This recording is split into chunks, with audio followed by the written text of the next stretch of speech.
Here we go with Module 2, Biological Processes, Physical Development, and Health. For this module, you'll use your textbook, Chapters 2, Biological Beginnings, Chapter 3, Physical Development and Biological Aging, Chapter 4, Health, and Chapter 5, Motor, Sensory, and Perceptual Development. In this module, we're going to focus on the prenatal development and the birth process, as well as specifically focusing on physical, cognitive, social, emotional, and personality development of individuals through the lifespan. Now let's dive into Chapter 2. Module 2, Biological Beginnings. The evolutionary perspective on lifespan development. To define evolutionary psychology would be to say it's a branch of psychology that emphasizes the importance of adaptation, reproduction, and survival of the fittest in shaping behavior.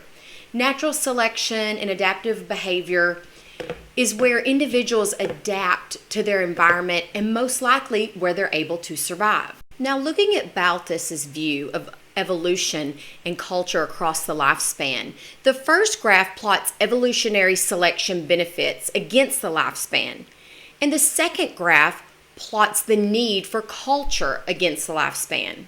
The evolutionary selection benefits decrease and the need for culture increases as the age increases. I want to expand a little bit on Baltus's view. So basically, he's saying that dementia sets in during the lifespan around age 70. If we were to see that in 20-year-olds, what he's saying is the natural selection would have phased that out eons ago. The other thing I liked, your text talked about Baltus, was how when adults get older, they depend more on culture, which means medical technology, social support, cognitive skills. And I thought those were really good examples to highlight Baltus's view of evolution and culture. Genetics. If you inherit a recessive gene for a trait from both of your parents, you will show the trait. If you only inherit a recessive gene from one parent, you may not ever know you have that trait or that gene. The field of behavior genetics seeks to discover the influence of heredity and environment on individual differences in human traits and development. Noted in your text is the twin study and adoption study. Oftentimes, researchers encounter difficulty when they interpret the studies, and you can see that in your book, some examples of those specific correlations. The next two slides, I pulled some charts from your book, some specifics on chromosomal abnormalities and also some gene-linked abnormalities. What I did note was if you do plan to move forward with your developmental studies with a focus on child development, I would highly recommend looking through these two slides and then maybe looking for a child development course to take, because I know several years ago when I took child development at UCA several years, oh my gosh, it's been like almost 20 years. In that class, we took apart all of these different abnormalities, and we literally dissected those in the semester. So that might be something you want to look into further. Prenatal growth. I'm so excited to talk to you about this. 3 different trimesters. Your first trimester is going to be the first 3 months, conception to 4 weeks.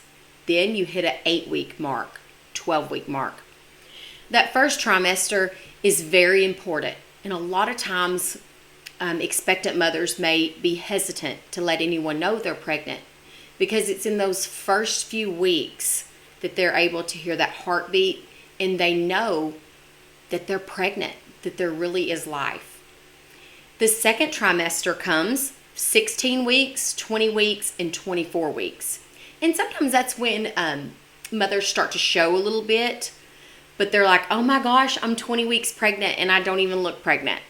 But then once they hit that third trimester, 28 weeks, 32 weeks, and then toward the end, 36 to 38 weeks, You can really tell. You're like, when are you having that baby? Continuing on with prenatal growth, now to talk about that little baby, that little life inside that's growing rapidly. I really like this chart that your text has. I like the colors, I like the graphics. And if you want to kind of dive into there, you can see conception to birth in all those different stages. You can see my smile is really big because, again, it's a wonderful thing. Teratogen. So a teratogen is defined as any agent that can potentially cause a birth defect or alter cognitive and behavioral outcomes. Teratogenology is the investigative field of study. Now, defined as a teratogen, examples would be both prescription and non-prescription drugs could cause that, pollutants, infectious diseases, as well as maternal diseases. And something else could be a malnutrition or maternal obesity.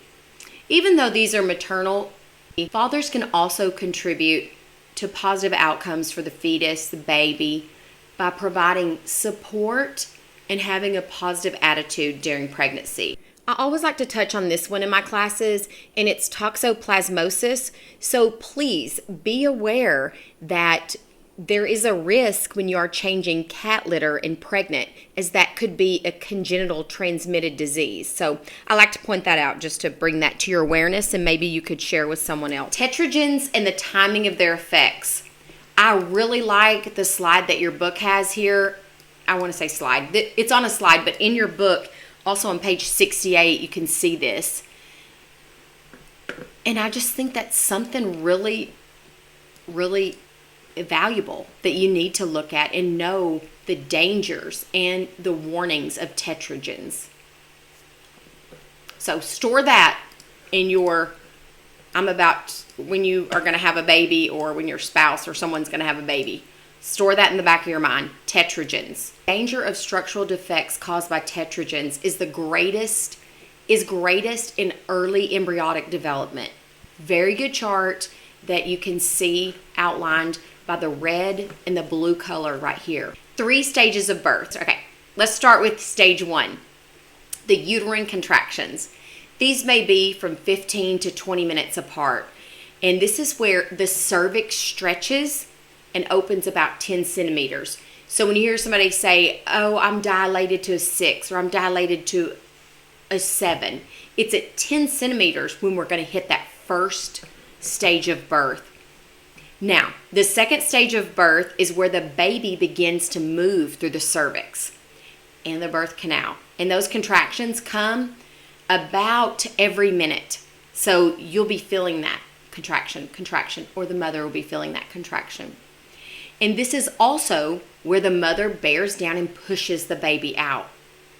It usually lasts 45 minutes to an hour. But again, here comes my smile, because that can be different for every single individual.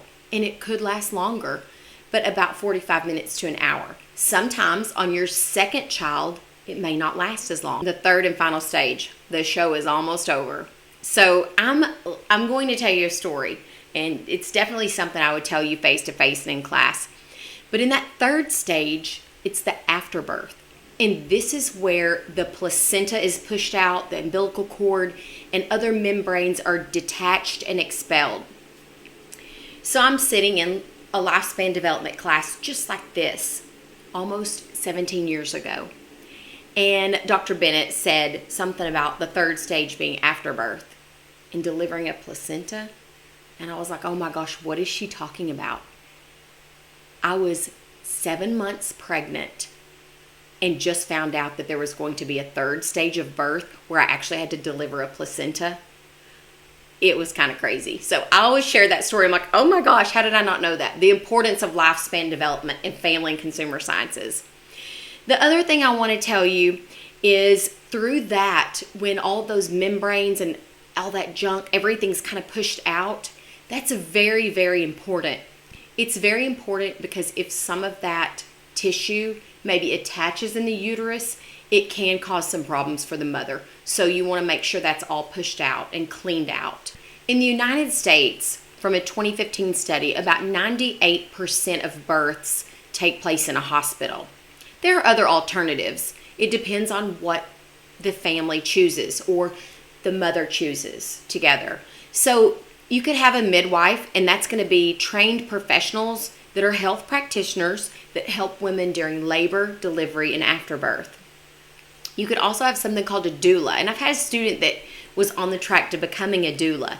And these are caregivers who provide continuous physical, emotional, and educational support for the mother before, during, and after childbirth.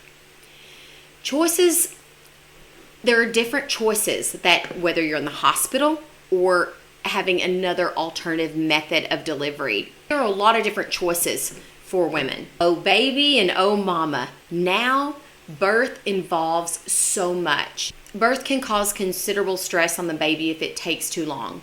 But on that flip side, know that these babies have a considerable capacity to withstand this stress. With the mom, the bonding includes formation of a close connection, especially a physical bond between parents and their newborn infants. This is the APGAR scale. Now, an APGAR scale is widely used to assess the health of newborns at 1 and 5 minutes after birth. So that's basically immediately after birth. They're going to be put on this APGAR scale. And they're given a score of 1 to 10. You can see this on the slide. So it's going to be like, okay, what's their heart rate? If that heart rate is a slow or less than 100 beats per minute, they're going to score a 1.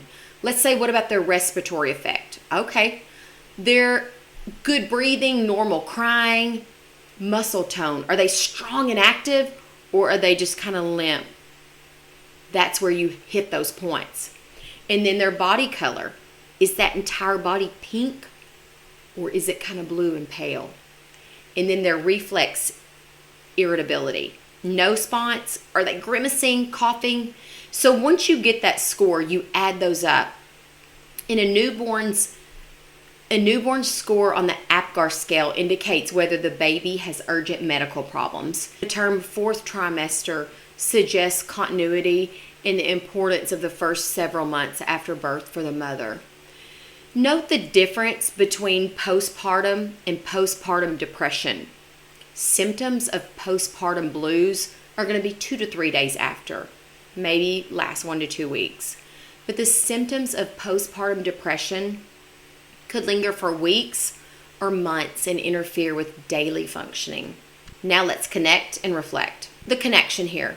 Did you know about prenatal care and the importance before this module? What is your personal experience? Or do you have any experience or know someone that you've been with on that journey in the development of a baby? The reflect part. How would you characterize the course of prenatal development and its hazard? Think back about those tetragens, or maybe the importance of prenatal care. That wraps chapter 2, and I'll see you in the next video with chapter 3.